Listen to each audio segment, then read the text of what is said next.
Good evening. Welcome to the Commission on Disabilities April 10th meeting. If we could all please rise and salute the flag. I pledge allegiance to the flag of the United States of America and to the republic for which it stands, one nation, under God, indivisible, with liberty and justice for all.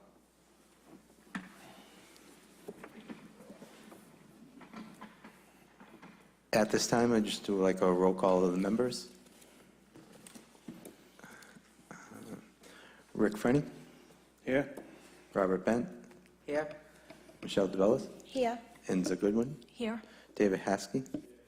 Paul Mazzoni, absent. And Ralph DeChico, present. The first item that I have on the agenda tonight is I'd like to welcome a new member to the Commissions of Disabilities as co-chair. A lot of people are going to recognize him from that he runs the Little Ricky Foundation. I'm honored to have him on as the co-chair.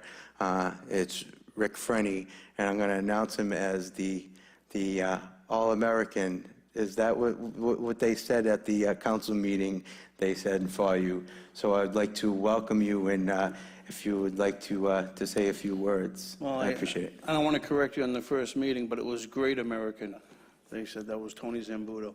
No, it's a pleasure to be here, to work with people who are involved with disabilities are here at home, and we just try to take it to another level by being involved across the city. And I've been involved with special education for a very long time on the city and on the state level. So I'm hoping to bring my experience here and help out and learn some things, because I don't claim to know everything, Mr. DeChico. So it's an absolute pleasure to be here, and it's an honor to be sitting beside you. Thank you.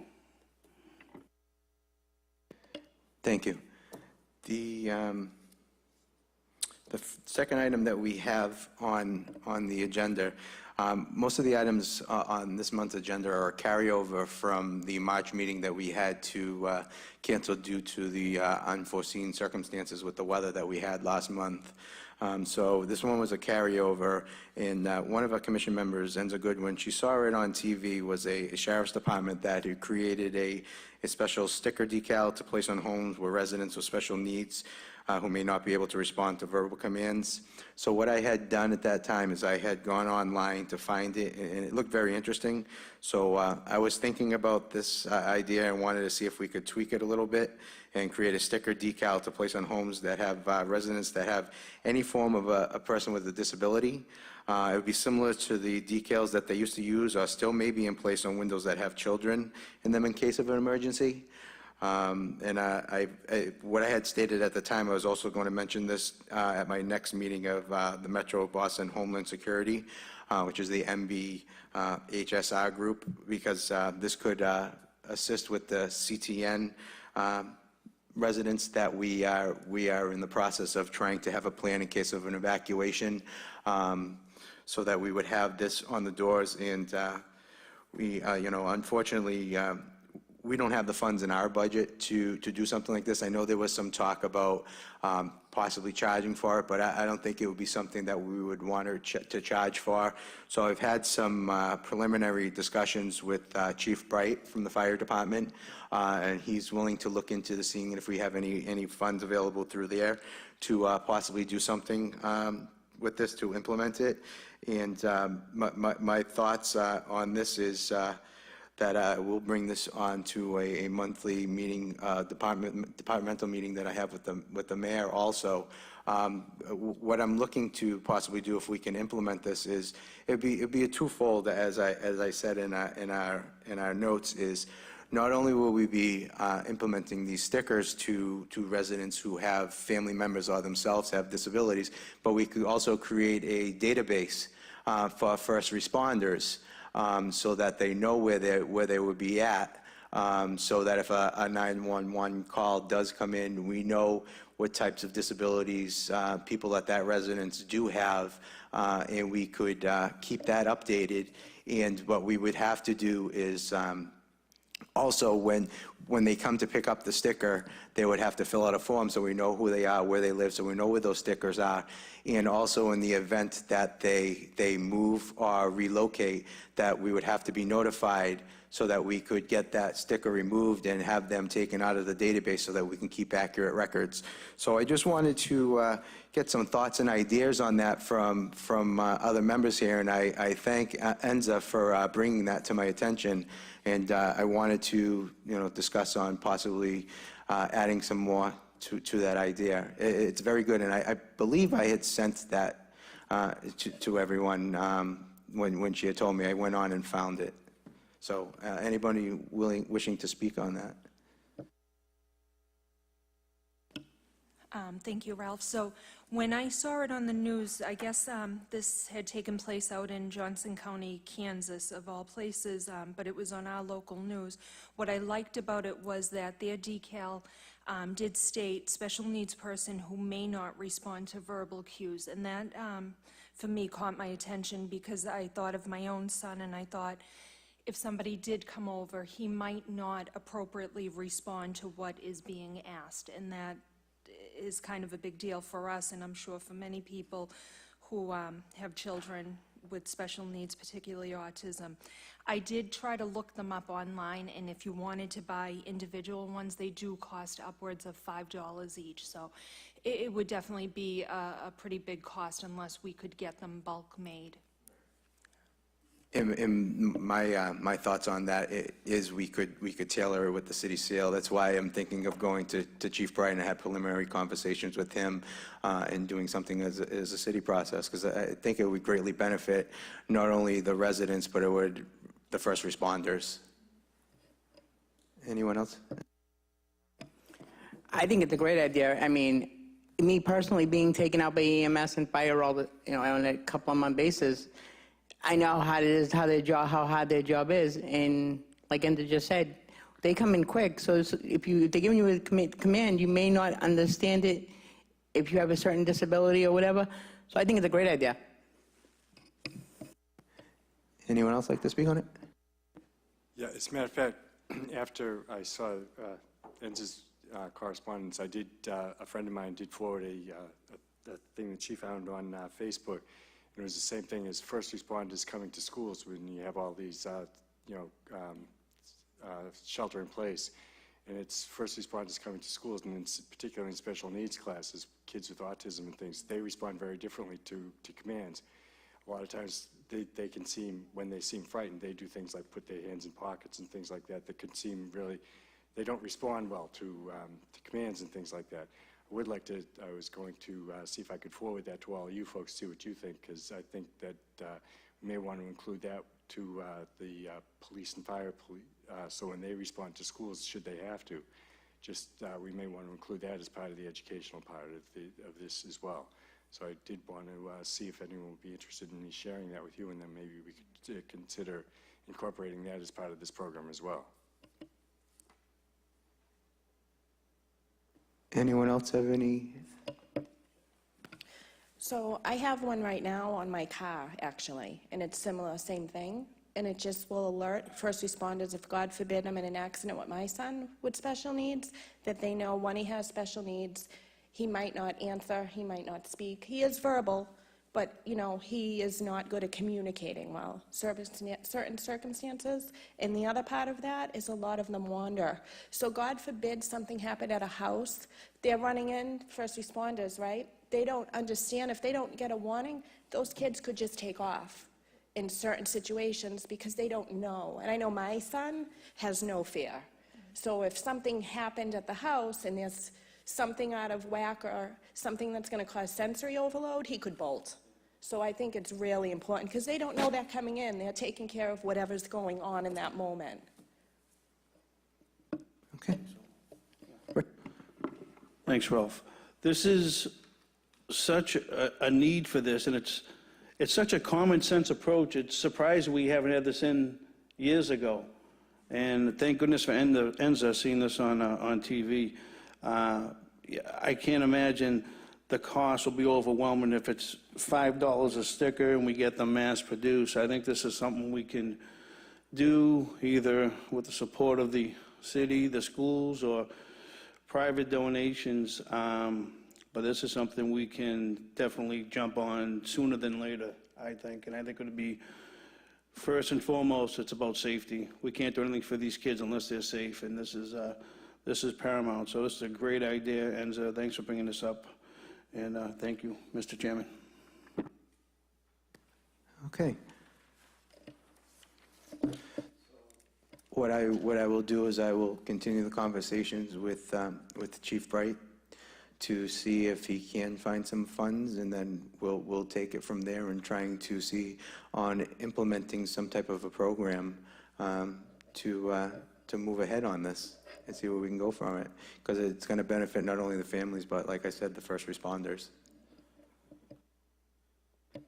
Okay, the next item I have on the agenda is CODA, Commissions on Disabilities Alliance monthly conference call meetings that I had in March on the 7th and also in April on the 4th.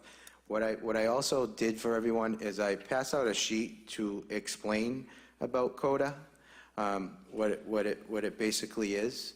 And this is a call that I have once a month with CODA that we discuss several different agenda items, and I had sent a bunch of information of some things that we have been working on. This is basically more or less for the commission members, but I just want to make sure that everybody is up to date on some of it. But I wanted to highlight two certain things on here that we're working on. One of them was we've had conversations regarding the ADA Education and Reform Act. It's House Rule 620, the myths and truths about the ADA Education Reform Act. The so-called ADA Education Reform Act of 2017, it's not what its proponents claim and will not achieve in stated goals. Instead, the bill undermines the very purpose of landmark civil rights laws, the Americans with Disabilities Act, and harms people with disabilities. I'm including a copy of the full letter from the ACL to each of your COD members during the meeting. I believe that was the other form that I had given you, so that you could take a look at it. This was a handout that was given to us. And also one of the other pieces of emails that I had given you was some of the petitions that CODA is suggesting that they are bringing in letters that they want commissions in general to try and send to their legislatures, that we're working on drafts on that. So I don't know if anybody has any questions or if anybody has any knowledge on these, but I just wanted to bring this to everyone's attention.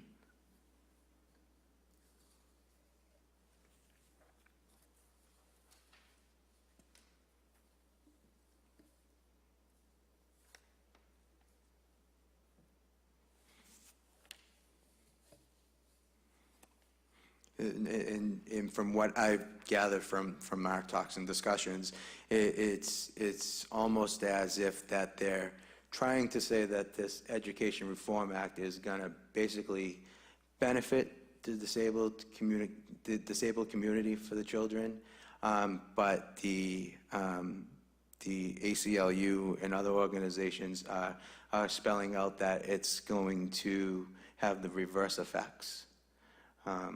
So that's something that, everybody will have their own feelings and thoughts on that, but I just wanted to make sure, just to let everybody know that that's what the thoughts and information was on that. So, does anybody have any questions or comments on that?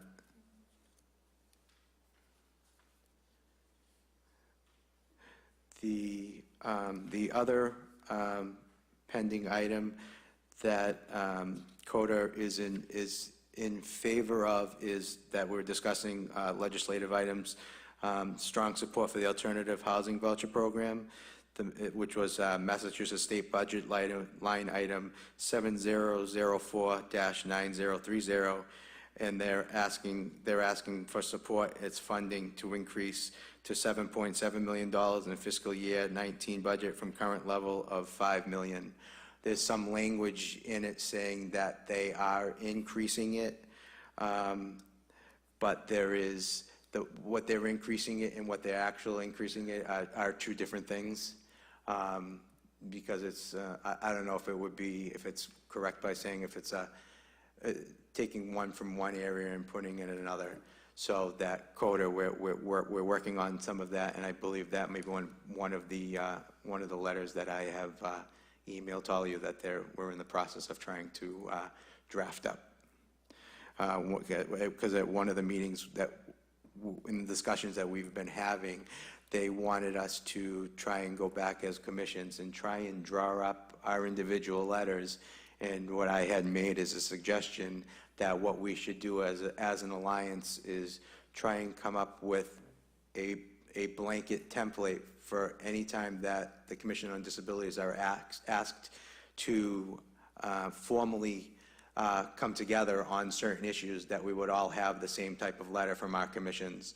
So that's what we're doing on all these issues, so that's what we're working on now.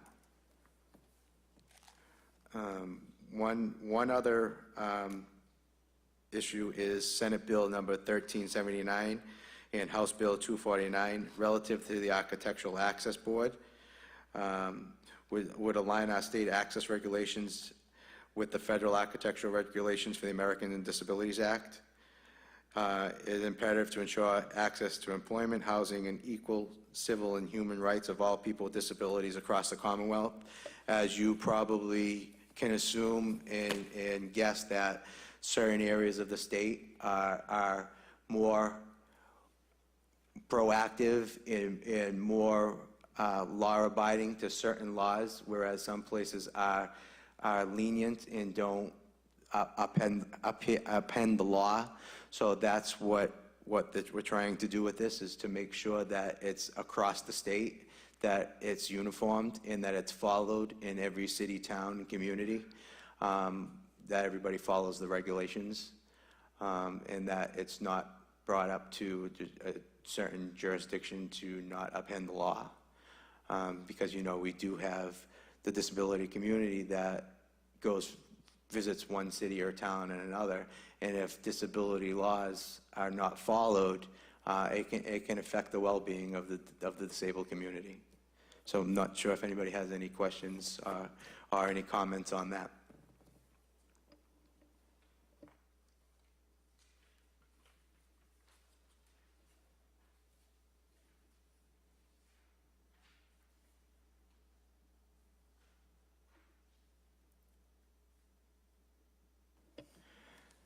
Okay, since there is none, we'll move on to item number 4, and I'll ask Enzer if she could do that. And I'm not sure if I missed anything. Okay. Please just fill it in. Thank you. Thanks, Ralph. So our drop-in stay play group has continued to run on Monday nights at the rec, and that takes place from 6 to 7:30. We did have to cancel a few times during the month of February and March because of the cold, snowy weather, but we hope to continue that going into May. And it's an opportunity for families to come and for children to have a chance to play together in a safe and closed environment. There was the polar plunge that took place on Saturday, March 17th. It was hosted at Revere Beach by Special Olympics, and I believe the total that was raised was $113,000, so quite a bit of money. Jen Duggan and I actually had a meeting with Special Olympics a few weeks back, along with Nick Romano from Mayor Arrigo's office. We're looking to start up a flag football league for kids with special needs, maybe sometime in May, as well as continuing our Young Athletes program in the fall. And hopefully, as everyone knows, April is Autism Awareness Month, and Revere CPAC has created an autism awareness calendar for the month of April with many free child and family events. And the calendar flyer can be found by visiting Revere CPAC, our Facebook page, and also, I guess, right on the city's website as well. And we'd like people to check it out and see what's happening in and around the community. For example, tonight, Uno's is hosting one of those dine-in or dine-out events that you can arrive with the coupon, and 20% of your meal will go back to CPAC. On Saturday, April 21st, from 11 to 1, we're hosting our first annual Walk for Autism at Harry Delarusso Stadium. Again, this is a family-friendly event, and it will feature music and a face painter, as well as an obstacle course for children. More information can be found on our website, and we're hoping people can join by coming and walking, and if they're not able to walk, if they could just come and maybe have a seat in the stands to join all of us and support us. And folks have also asked about donations as well, and we will gladly accept any donations that anyone's willing to make. I'm gonna have Rick talk more about the next item. If I could just also toss in that our next CPAC meeting's taking place on April 25th at 6 o'clock, and all are welcome to attend, and that's at the Revere League for Special Needs. Thank you, Enza. And I will be there with my family on the Walk for Autism Saturday morning, wearing our Autism Awareness t-shirts that you guys sold. They look fantastic.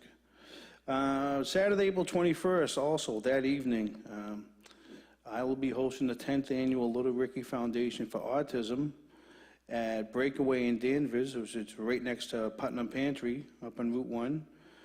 Tickets are $50, and they include dinner, comedy, dancing, raffles, and a whole bunch more. You can call or text 781-704-1300 or 781-656-5013 for tickets. You can also visit littlericky.vpweb.com or email littlerickyforautism@gmail.com. Just to point out, we've already passed the $100,000 mark. All the proceeds we make after paying off, obviously, the food and the entertainment comes right back to Revere, whether it's scholarships or supplies for the classrooms or field trips. So all the money we make stays here, doesn't go to research or the autism speakers, stays right here in Revere. So looking forward to it. It's going to be a great night, and hopefully people out there watching or catching us on YouTube can pick up the phone and order some tickets. Thank you, Enza. Thank you, Enza and Rick. The next item is item 5, old business. An update and discussions about the Disabled Children and Young Adults Pilot Program. First, I wanted to announce that we did receive the check. It was a live check that I had just received on Friday. And the check was for $1,177.62. I had brought it up to the treasurer's office, and they'll deposit in the Commission on Disabilities Fund. I had communications looking for a spot so that we could try and run this. It was with the Revere Youth. I forget the exact name. Do you know what the name is across the street? It's in the old post office. Youth Zone. Youth in Motion or Youth Zone? The one down there? Right in the post office, yeah. Oh, in the post office. So they had preliminary discussions with possibly using the space there. It's on the second floor, and they said sometimes the elevator is kind of quirky, so I'm looking at other locations and looking for ideas so that we could possibly get this art program started. I was hoping to start it in early spring, but we're in early spring with the weather and everything, and I'll explain some other issues that have been going on, what's been putting me on the back burner, and what I'd like to do is, if it's okay with both Robert and Rick, I'd like to possibly see if Rick could work with Robert on getting this pilot program going, and we'll get you up to speed on where we're at, if that's agreeable, because Robert had brought this to the committee. I had helped him fill out the grants to get this money, and we'll bring you up to speed, because I know you've done a lot with the special education with the children, so that we can get this process. And I have some other ideas of some other locations that I'll share with you on getting this done. And we just need to find out for times do it, because I know with some children being schools at different school times in the day, and, I don't want to intrude with, I know we're going to be starting hopefully soon, spring Special Olympics for the young athletes. So it's going to have to possibly be on during the week. So I'm going to need some dates and times also from Mensa, if we know when that will be starting, so that we don't do them at the same time. Okay, so if you two would, So we're looking for time and location for this program? times and locations, so that we can house some of these students, and what we also, I'll show you the grant application, what our ideas on, looking to try and get some high school students to help out with doing this for the community service. I was also suggested to me to see if there's still a friendship club at the high school. Not sure if that was still there or not. No, the Friendship Club, unfortunately, no longer there. It's been gone for about maybe, I think, 2 years now, which is a little disheartening, but a little bit of a turnover there up at the high school level for special ed. So the Friendship Club went by the wayside. Hopefully, we can bring it back.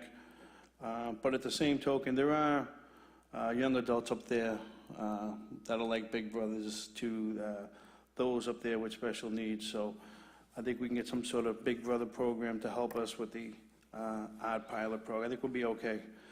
Locations, can you indulge us in some of the locations that you looked at, or is that something you want to speak off the record? Off the record, because I don't want anybody to, I haven't spoken to them yet, so I don't want it out there yet until we speak to them first. Thank you. Thank you. Okay, anybody else have any questions or anything, any ideas to share or whatnot on that? Okay. The next thing on old business is the update regarding the letter to the mayor's office regarding City Hall basement door entrance and also the Legion building.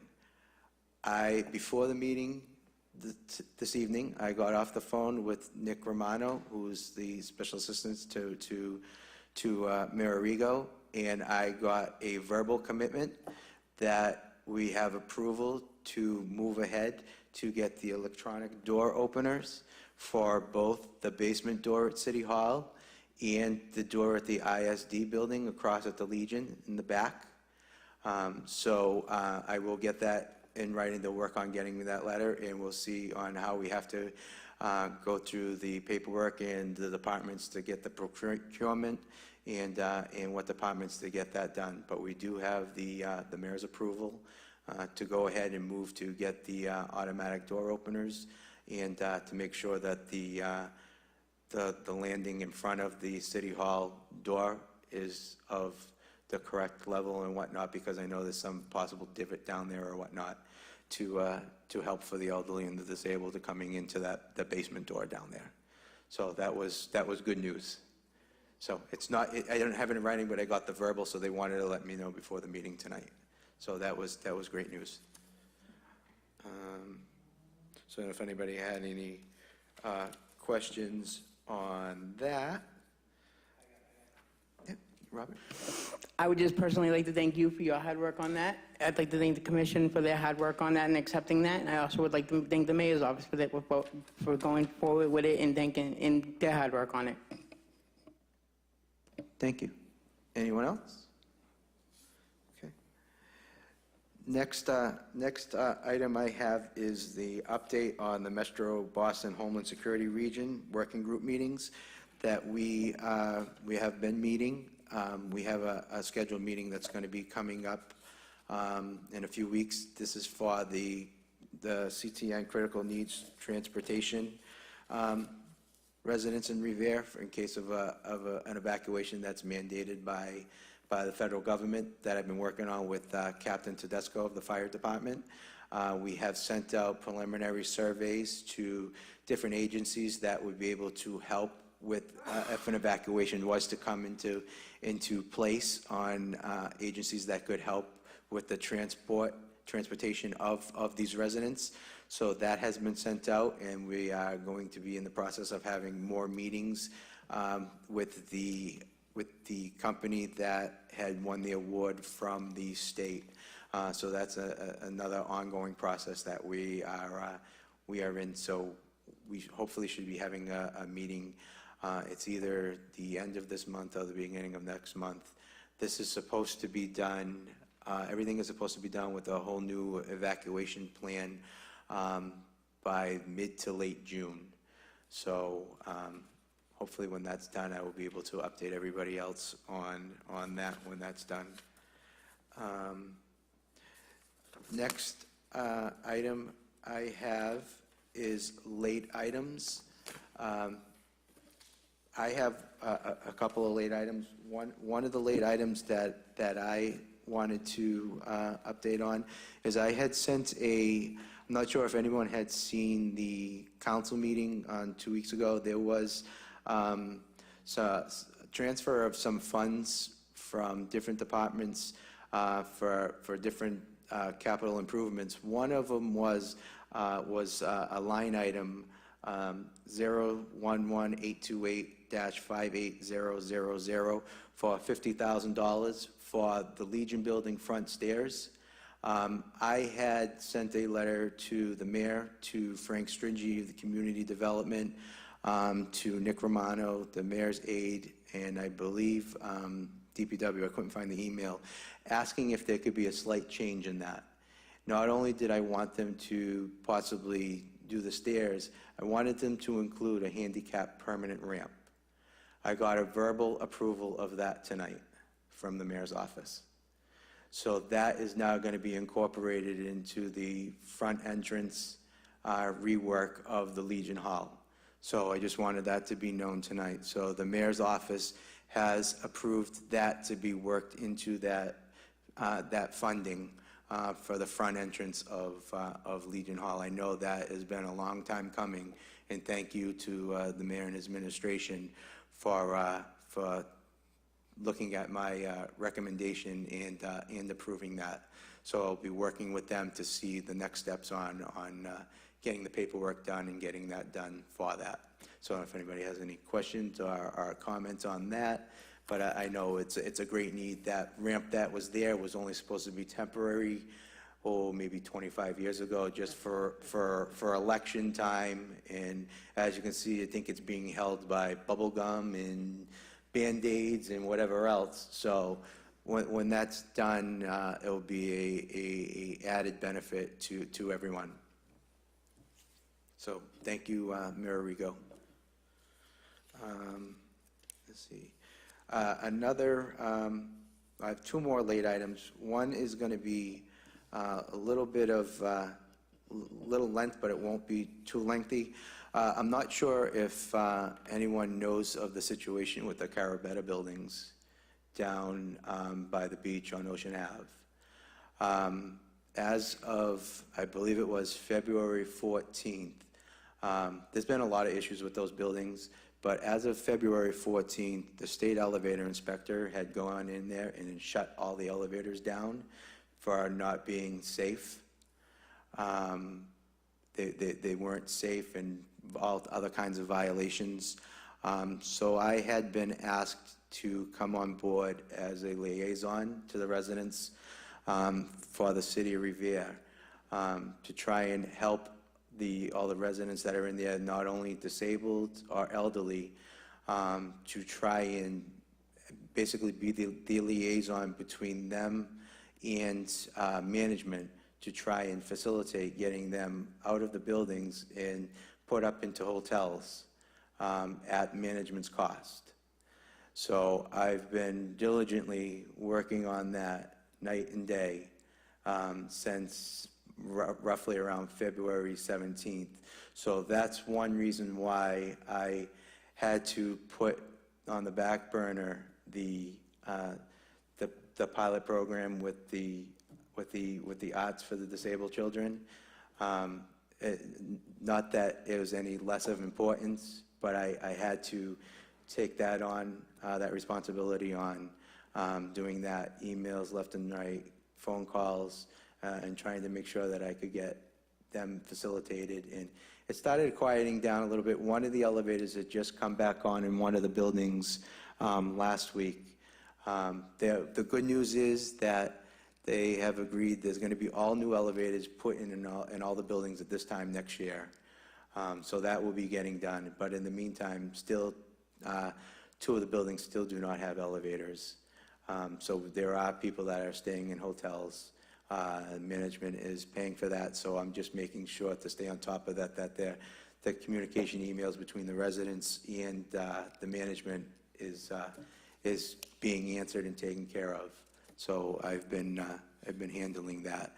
I'm willing to let anyone see what that looks like if they want to see, but it's been night and day with snowstorms and everything. There's been a couple of issues where before that there was 911 calls having to go there and trying to take some elderly and disabled residents off of the 12th floor or the 10th floor, having to take them down the staircases was not an easy task. But hopefully there's a resolution and an end in sight. So I just wanted to let everyone be aware of that. That's what's been going on. But the city has taken the bull by the horn, which was great, because the residents deserve somebody fighting for them a little bit. So that's that. And one late item that I wanted to bring up last month, it's still okay to do it now because it's something that I wanted to do for next year. I know that the city does have the Snow Angels program. It's very limited because it's done by the ROTC. They do an excellent job. When I say excellent, they do an excellent job.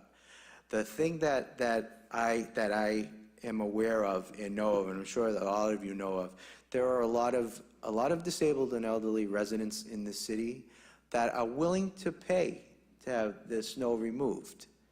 So what I wanted to do is possibly reach out to, I know it can't be done with the school, but I'm looking to possibly look to speak to some of our organizations in the city, like some of the churches, some of the CCD churches, some of the other churches, to see if they have any students there that would like to make extra money or do the community service. If we can get a list of these students that are willing to do it, get a list that we could supply with these residents, not us being involved in it, but just being able to have a list for these residents to be able to reach out to contact for a set fee to take care of the snow. But they have to be reliable students, reliable teenagers that are going to want to do this in all the storms.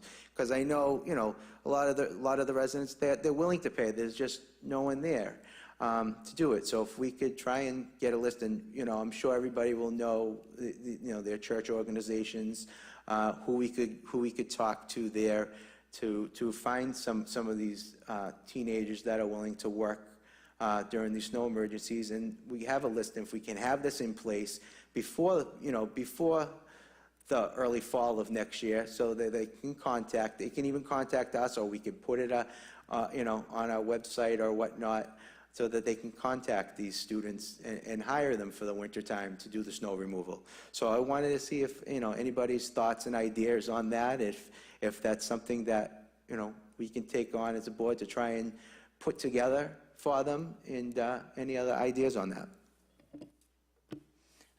Ralph, I love the idea of it. I know during all the storms that we had this winter, my 2 older boys, after they helped my husband shovel, they went door to door looking to see about shoveling, anyone who needed a hand. So I know I would love to be a part of it, and you could definitely count on my 2 boys to be involved. It's a great idea, and there's definitely a need there. Anyone else?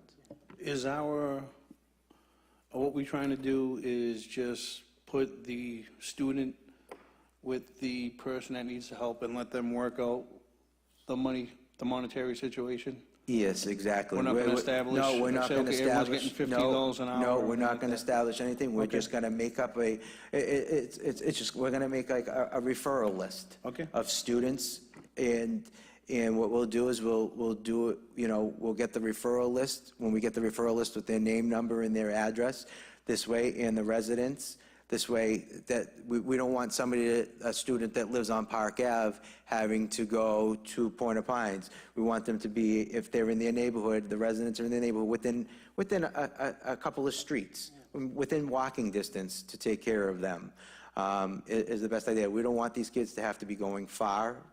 And I know there will be, if we can get a big enough of a referral list, it'll be something that's doable.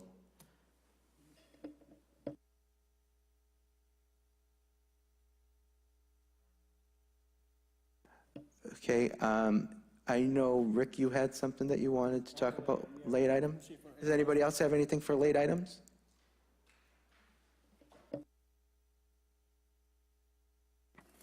Okay, I will be brief. This is not lengthy. My foundation did this a few years ago.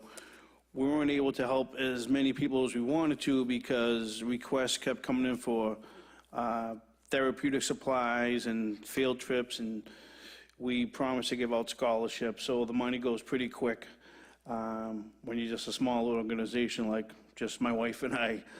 But what I was looking into the locating devices and other wandering prevention technology for people with autism and other developmental disabilities. And I'm sure people are aware of this, and if they're not, it's basically low jack for children at risk. It's a bracelet that goes on your wrist, and for people that tend to wander, especially those that wander in a nonverbal, it makes it even a more dangerous situation. And unfortunately, you read once in a while in the paper or you see on the news that someone goes missing, and at the end of the day, it's not a happy story. So my thoughts on this was to maybe do some more research and offer a few of the companies perhaps to visit us with a demonstration, Mr. Chairman. Invite the police to attend, since most of these tracking devices require the police to have receivers in their vehicles. So we can look at costs, but we can also look at the testimonials of these companies and their track rate, inquire if there's any grants out there in the state or federal level to fund these life-saving devices. Now, I did a little research. The bracelets cost about $100 each, and the monitoring monthly is about $30 each. But after speaking to someone at LoJack a while back, they would waive the cost of the bracelet if we had 10 or more sign up. So you're talking $360 a year per person for the monitoring. 10 people, it's almost $3,400. So that's a lot of money just for 10 people. Now, certain foundation can do 10 here and 10 there, but we have more than 20, 30 kids at risk here in the city. Once again, I'm all about safety first. We can do everything we can with the stickers and the decals in these bracelets. I think it's paramount that we get on this. I will look into this more, Mr. Chairman, and get back to you next month what I found, and then we can go on from there about inviting the police chief or some of the patrolmen, as well as some of the locating device companies. But I think it's something that should be looked into, like the decals, and I think it's something that we should be looking into sooner than later. And unfortunately, it's a little more expensive than decals, but I think there's a will, there's a way. We can get the money somehow. So that's my 2 cents on this. But there are 1, 2, 3, 4, 5, 6. There are 7 top-ranked companies in the country that provide this service. 4 of them can attend. I spoke to 7 of them. 4 of them can attend a meeting when we're able to, as long as we give them enough notice. Thank you for your time. Thank you, Mr. Chairman. Thank you, Rick. Anybody have any questions about that or any comments on it? I think it's a great idea because, like you said, it's not only children, it's Alzheimer's patients and elderly. As we saw, there was somebody recently in Everett that was an elderly patient that was missing, was found in Revere.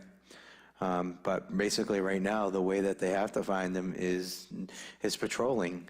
when somebody is missing and put out alerts, whereas if there's monitoring devices, and it makes it a lot easier. Yes, there's a cost, but if you take into account how much money is spent when somebody is missing looking for that person, this cost, the savings outweighs the cost that you would do for looking for someone, and possibly not even the cost. It's the time is of the essence when somebody is missing. Life has no cost.